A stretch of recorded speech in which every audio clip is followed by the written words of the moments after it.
Good morning. Welcome to today's proceedings of Feeding 9 Billion, A Path to Sustainable Agriculture, the iSEE inaugural Congress here at the University of Illinois at Urbana-Champaign. I'm Gene Robinson, moderating this morning. I'm the director of the Institute for Genomic Biology, and it's my pleasure to call the first speaker to the podium, Natalie DiNicola, Vice President of Sustainability and Signature Partnerships in Monsanto. The title of her talk is The Role of Innovation and Collaboration to Drive Sustainable Agricultural Solutions.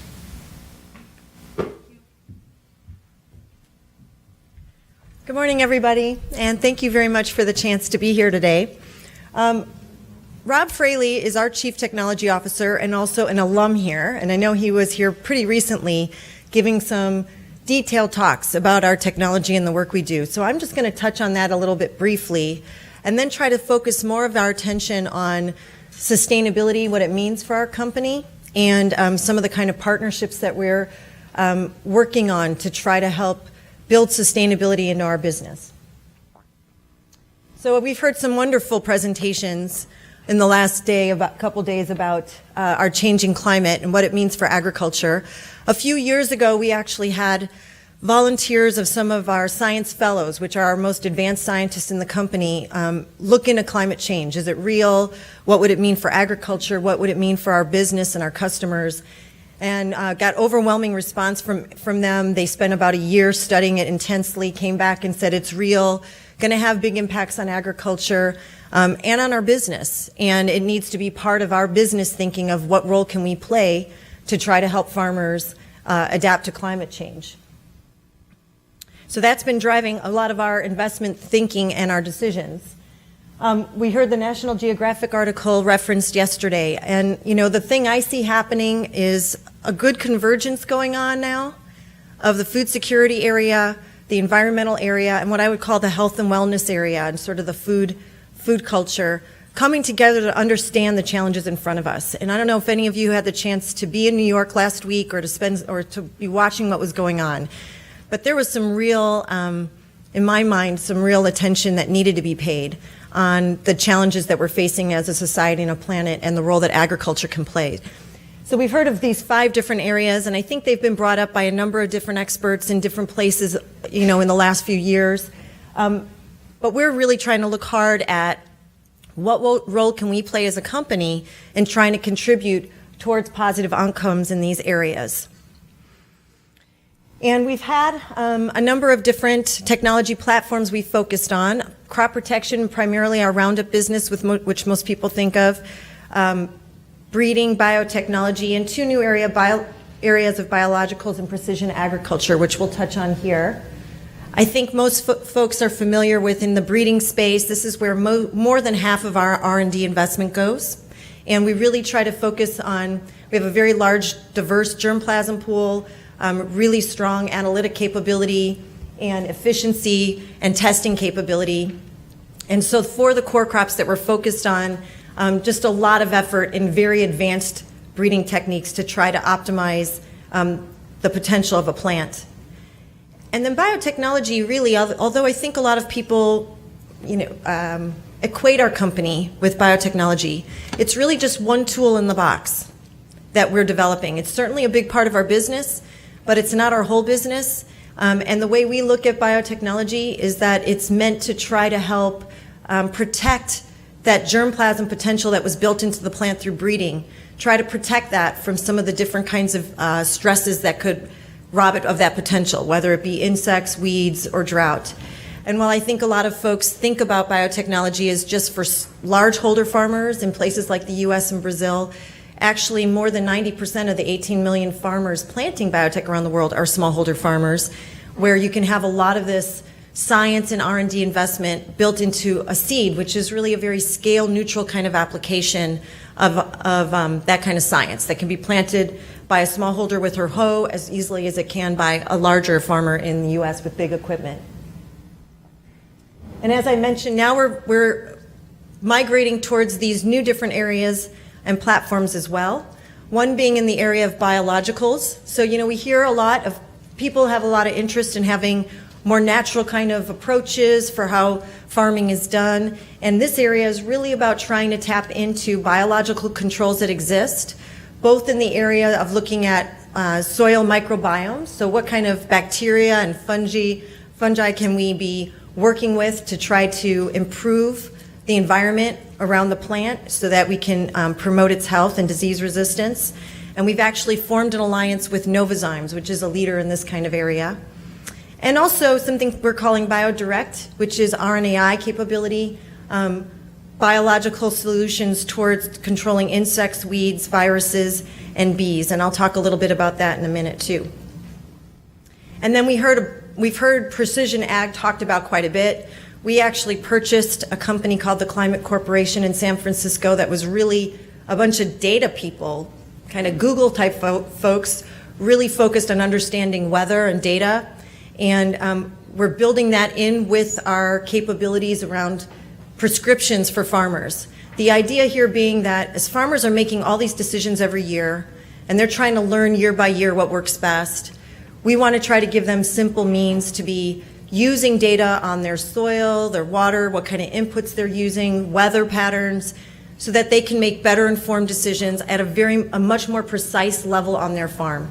And while one way of doing this is through the kind of equipment that we see where farmers have, GPS capabilities and everything else in their tractors, we're also thinking about how can we apply this for smallholder farmers around the country, or around the world, excuse me. More than half of our business is actually focused outside of the United States, and a lot among smallholder farmers. So one of the other things we've heard touched on is the use of cell phones and how much potential that can bring for smallholder farmers around the world. We have an India business, and at this point are serving about 3 million smallholders there with better information for their farm, again, so that they're having more tailored recommendations of how to use their resources, their land, their inputs more efficiently. There's essentially a call center that they can call up. They can share what information they want to about their farm, and tend to actually develop a relationship with the person on the phone who's a highly trained agronomist who's giving them information about what would work best for their situation, letting them know that a pest outbreak is coming that they need to prepare for, giving them market information, that kind of information. There's lots of different folks working in this area of precision agriculture, both at largeholder and smallholder areas, and I know we're going to be hearing from some specialists in that space. But this is a really exciting area, I think, that we're going to see a lot more development in. And I want to mention that this kind of a program is really helpful in terms of the livelihood and food security of these farmers. It's also really good for our business because they're increasing their yields and their income, and it's also increasing their brand loyalty. And that goes to the concept of sustainability that I wanted to touch on. So I lead sustainability at Monstano. One of the things I'm most frustrated by is that there's so many different definitions of sustainability, and you kind of have to tailor it to who you're talking to.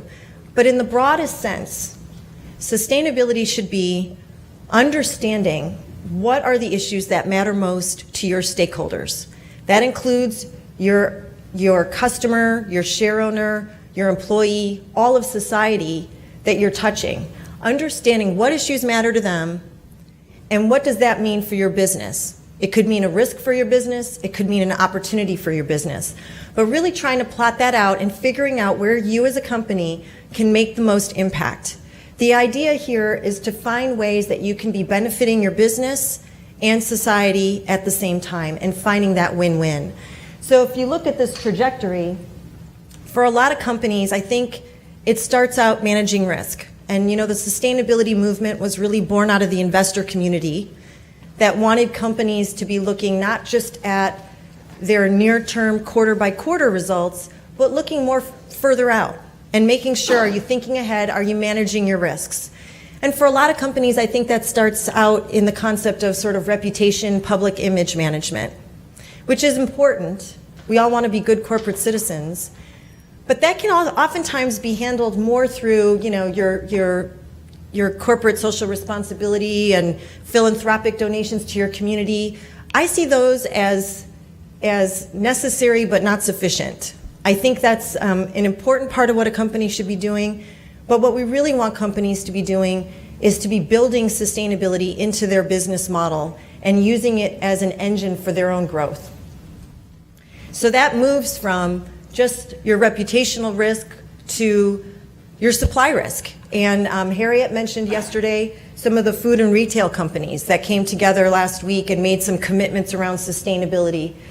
And I think that had to do partly with their being good corporate citizens and recognizing this is the right thing to do, but also that they're realizing they're going to have trouble sourcing some of the commodities they need in an affordable and consistent way in the face of climate change going forward. That we're going to need to have more efficiency and resilience in agriculture in order for them to be able to serve their customers. So it starts to become really part of their business model. And if you can move beyond risk to really looking at how can you use sustainability as a way to grow your business. Certainly it's really important for companies to be attracting the best talent. And we know that young folks today, and I'm happy to see the young folks in the audience, want to see companies using their power for good, and they want to be spending their lifetime, if they're working in a company, feeling like they're contributing to society. And so it becomes part of how you attract great talent. It can be how you're improving the efficiency in the operations of how you're running your business. We've made an operational water goal in our seed production of a 25% improvement in our water use efficiency. That's going to be good for the environment. It's also going to be good for our bottom line. We're going to save money by doing that. It allows you to identify new business partners in new markets, and eventually even helps you identify new ways that you should be developing your business.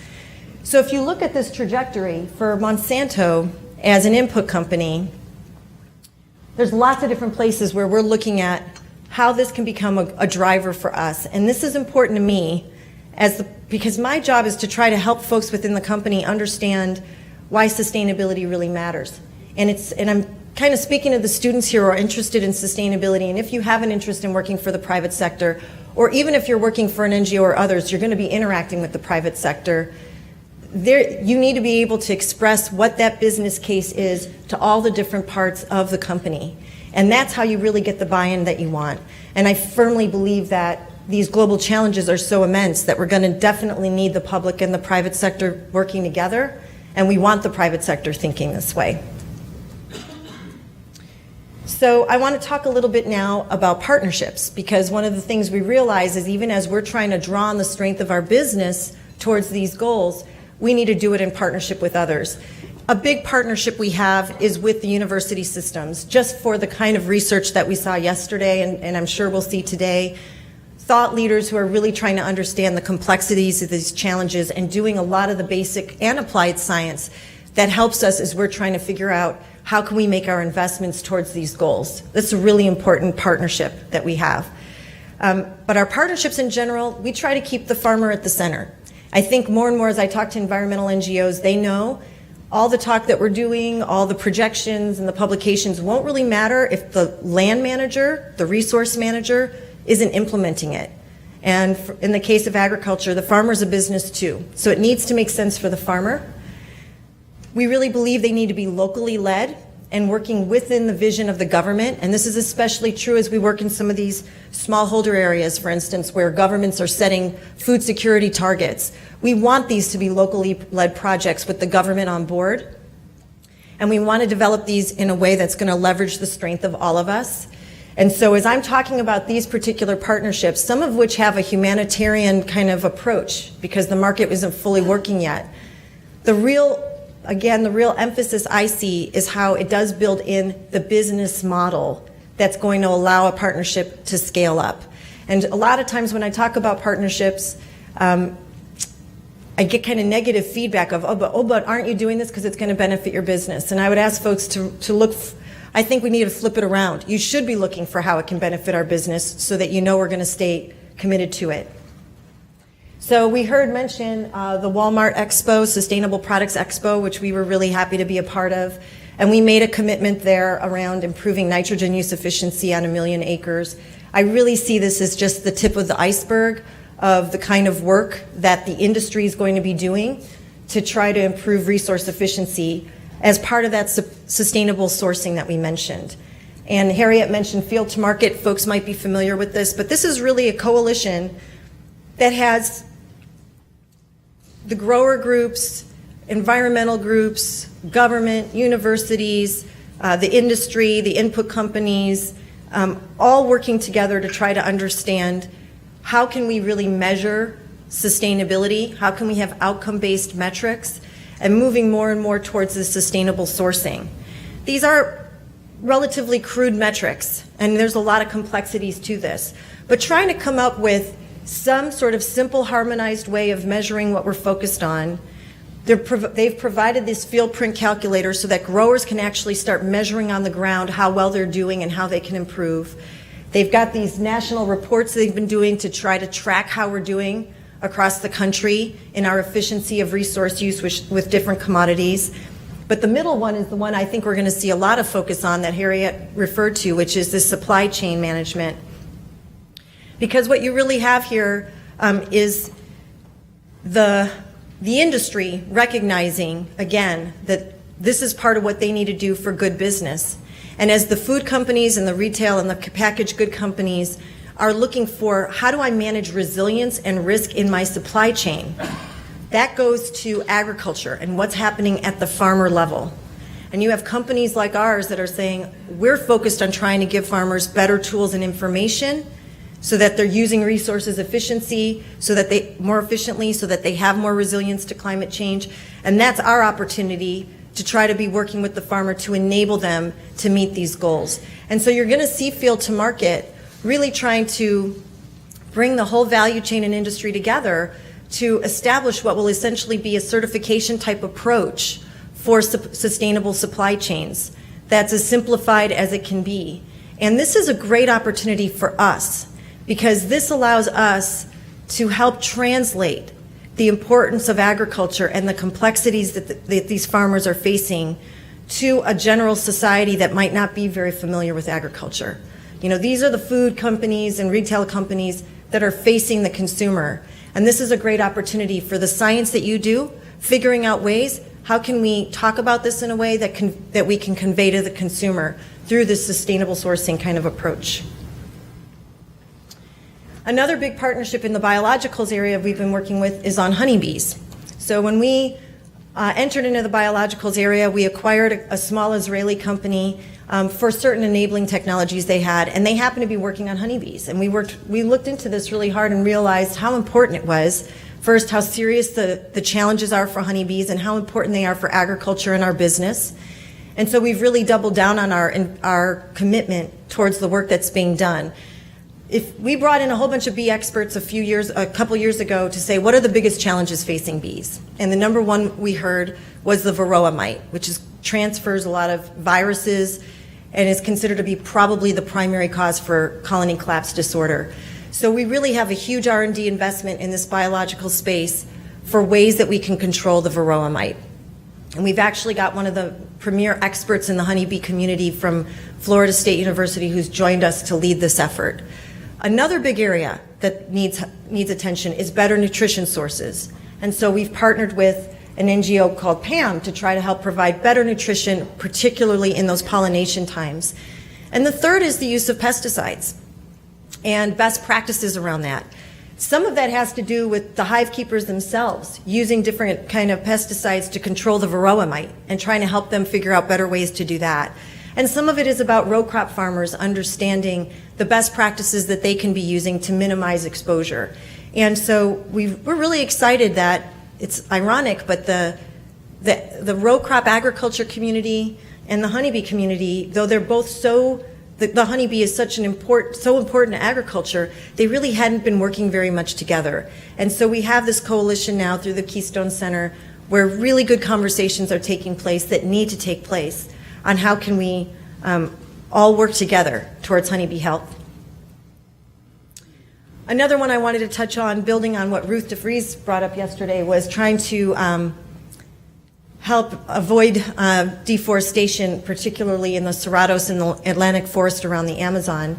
We partnered with Conservation International a few years ago to try to help farmers there have better tools and information so that they would improve the productivity on the land they had and not be as incentivized to be deforesting their land. There are laws in place in Brazil against deforestation, but they weren't really being enforced. We were looking for ways to incentivize farmers. You know, these are, again, business people, and they have to worry about their livelihoods. So we were able to make some very good headway there. We did a report that showed that the value of the growers' land was actually higher when they had protected the forest on their land. And now we've extended the partnership to Rabobank, who's essentially providing better financial terms to farmers who are part of this program. So in other words, trying to incentivize them to be doing what we all really want them to be able to do, including the growers, of earning their livelihood while protecting the forest. And the last one I wanted to mention was the Water Efficient Maize for Africa project. This one was started also about 7 years ago, and it's led by an African NGO based in Kenya. It includes CIMMYT and 5 African governments: Kenya, Tanzania, Uganda, Mozambique, and South Africa. And it's funded by the Bill and Melinda Gates Foundation, Howard Buffett Foundation, USAID.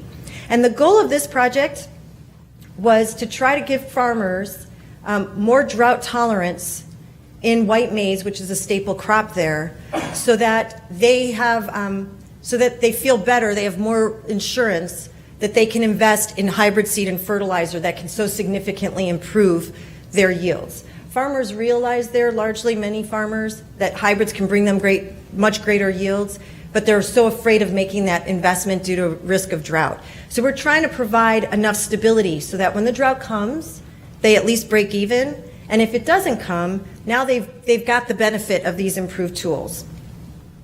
And the project, as I mentioned, has been in place for about 7 years. It's now the largest breeding program in sub-Saharan Africa. And we've already reached, our goal was about a 20 to 35% improvement in drought tolerance under moderate drought conditions. And we've already reached quite a bit of that just through the breeding alone. You can see the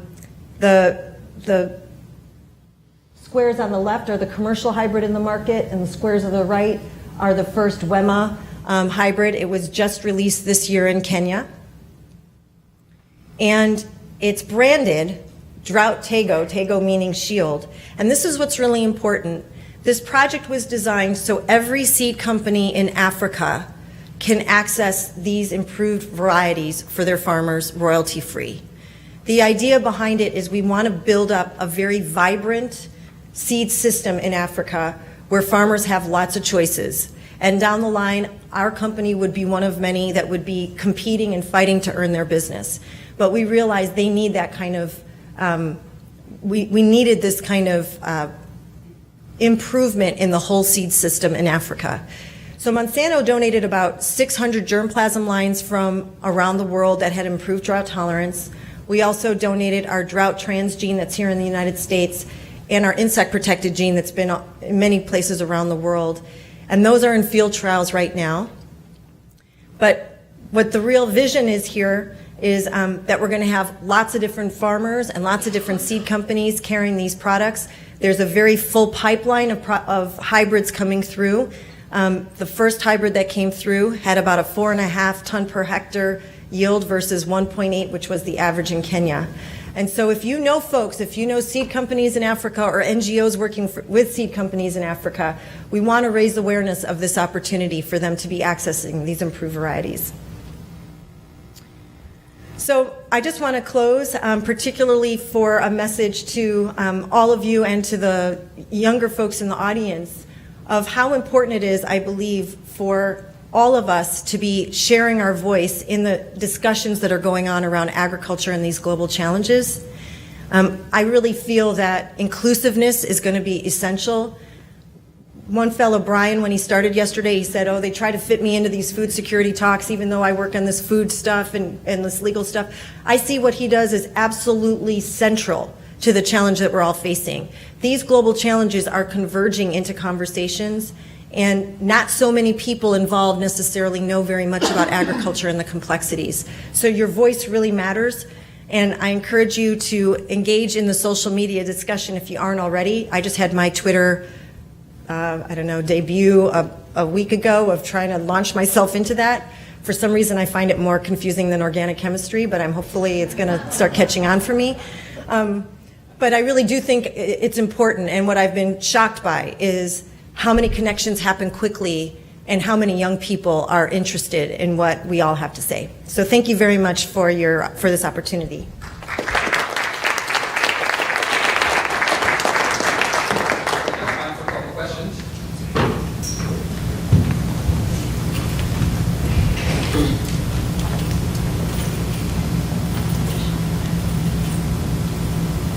really glad to see Monsanto's interest in the honeybee side of things. That's really important. Pollinators, both native and introduced. Being in the seed business, one of the things that several research universities have shown, and the EPA has come to accept, that the neonicotinoid seed treatments on corn are having a really negative effect on honeybee populations. I wondered if Monsanto is having any progress finding alternatives for corn seed treatments that aren't going to be as problematic to the pollinator. Thanks for that question. So that is something that we're looking into is in all of our portfolio. This is the beautiful thing I think about when sustainability is a part of how you're looking at your business. You look at all the different tools and platforms you have and how they can bring benefit. And so we are looking at our different portfolio, what's possible as we continue to improve agriculture. And the other part of what the coalition is doing, like I mentioned, is trying to help farmers and honeybee keepers work together in understanding what are the real challenges and the best practices that can be used.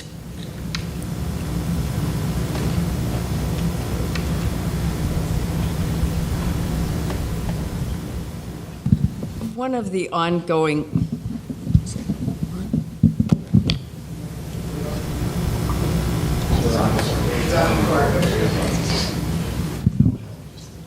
Okay. One of the continuing issues for this whole conversation that takes place within the collaboration on these, as you said, global challenges converging, is this difference of frameworks, so the scientists and the non-scientists. How does Monsanto think about that issue? Because the range of stakeholders that you have is so broad, and that's true for any other company, scientific-based, but it's also true for some of the consumer products company as well. So how do you deal with that challenge? Because if you're going to have the conversations across sectors, there has to be a common language or there have to be translators. Yeah, no, that's a great point. So one thing I will say is our company, this has never been our strongest suit. We really have a lot of scientists, and I would say those scientists are as passionate about a lot of these global challenges as a lot of the folks who have a lot of questions about Monsanto and what we do. I'm really convinced of that. So many people who study bugs and plants and love it because they're very passionate about our planet. And folks who are dealing with farmers around the world who are struggling to grow enough food for their families, who are really passionate about food security. So how do we unlock that and help show that? And one of the things we did is we did a lot of outreach to different stakeholders to ask them the question of what can we do better in this space. And one of the best quotes I heard is, people don't understand the science, so you say the science louder, which is true. So part of what we need to do is demonstrate that we share a lot of the same values folks do, and try to use some of the language that they're used to hearing, and then figure out ways that we can, like I said, take some of these complex challenges and translate it into what's being called sort of citizen science, where they can understand why this matters, why agriculture matters, how some of the kind of work that we're doing feeds into what they're interested in. I think the first thing for our company is humanizing ourselves. And for a long time, we really weren't very engaged in talking as much to consumers. We're doing that a lot more now. We have started something called GMO Answers Online with the industry, just one tool, GMOs, but there's lots of questions there. And that's a place where people can go and ask whatever question they have and hear from an expert who can answer their questions. You'll see a lot of our folks out there talking in different places, both in digital, social media, but also in different kind of events where we're trying to reach consumer audiences and be more available and transparent for them. But we have a lot of work to do in this kind of area.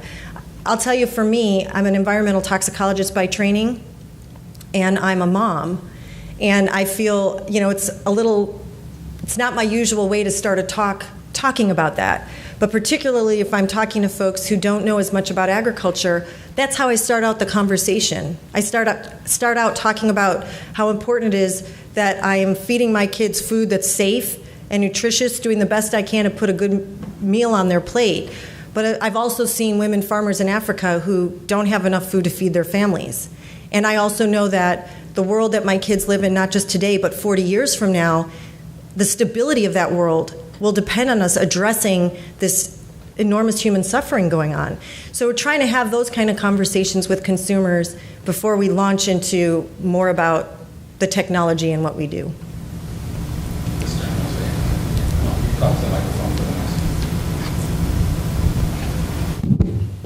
Hi. So I think a lot of the work you described and probably what most of us are doing involves work improving yields, or at least improving the consistency of yield.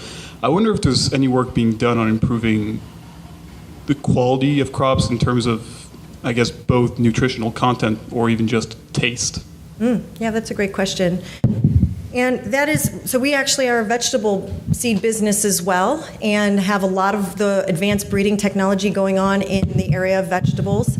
And one of the things we're looking at is how can we improve the appeal of vegetables? How can we improve their shelf life? Different things that are going to help improve that access and some of those barriers to people eating more fruits and vegetables. So that's a conversation that we've been having a lot more recently with the nutrition community around our vegetable business.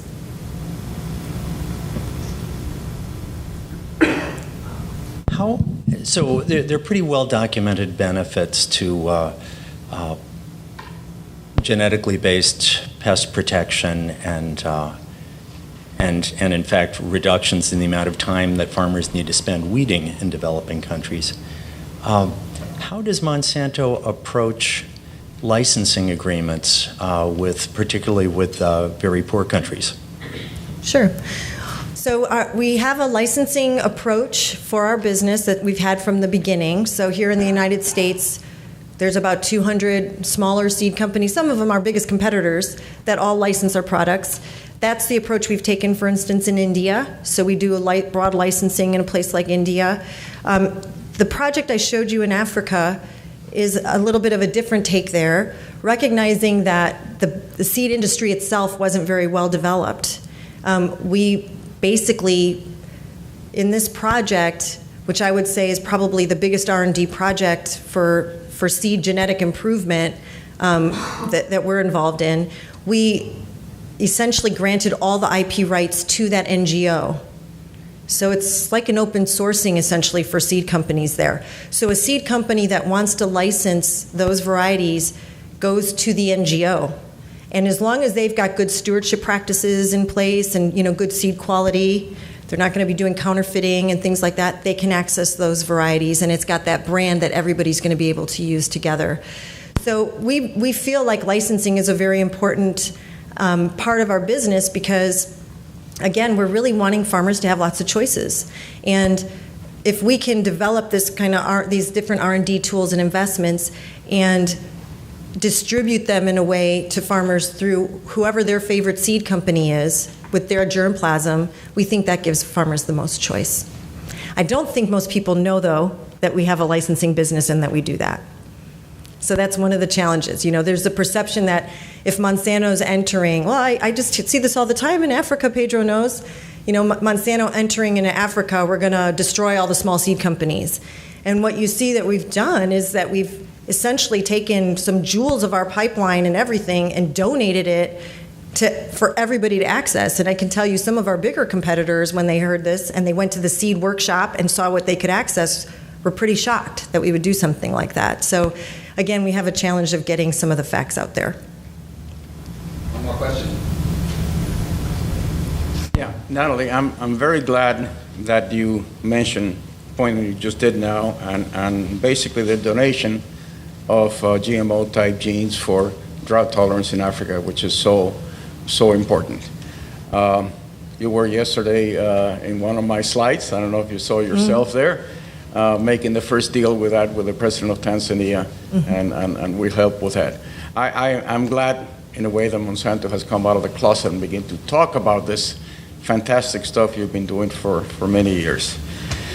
I also want to say that as a researcher and a scientist, I'm very glad for Monsanto's support. My work is not at all in genomics or any of this stuff, but they have supported the Millennium Villages since day one, and now they're supporting this new tool we're trying to develop called Soil Doc to bring a soil testing lab to the field and send the results electronically.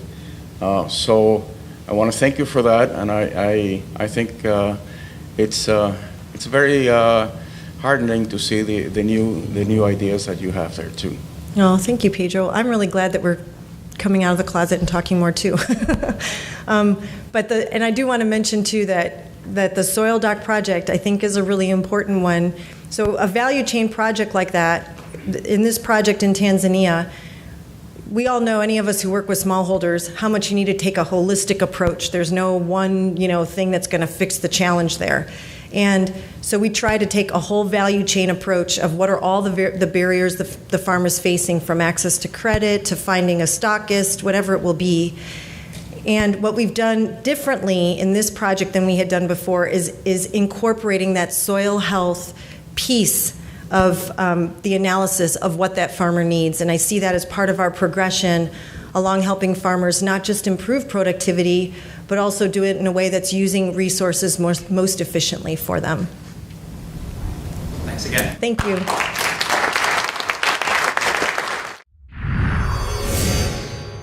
Illinois.